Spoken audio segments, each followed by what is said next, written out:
Okay, this is Gail Chaddock-Costello. I'm president of the Language Teachers Association. And today we've heard a lot of questions and references to the underfunding of public education and its impact on students and services that are made available. I think I'm part of the answer here in the stats from Stats Canada. If we look at the funding on the per pupil ratio in British Columbia in 2001, we were above the Canadian national average by $131 per pupil in this province. When we look at the same Stats Canada statistics from 2010, we see that BC is below the Canadian national average in the per pupil ratio by $412 per student.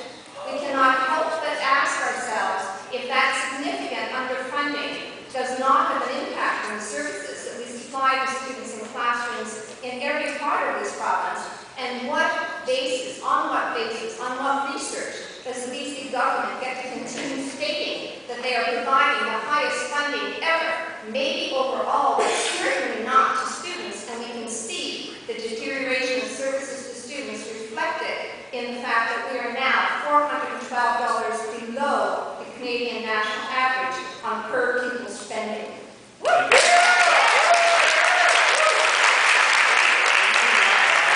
Representative from the BC government with us this afternoon, but just I do want to just point out what those government numbers are for everyone who is here. This is a BC government document that was given to us earlier on today. The annual change in per pupil funding, they say, has gone up over from 2000 to 2011 by 35.6%. That's per pupil funding in British Columbia.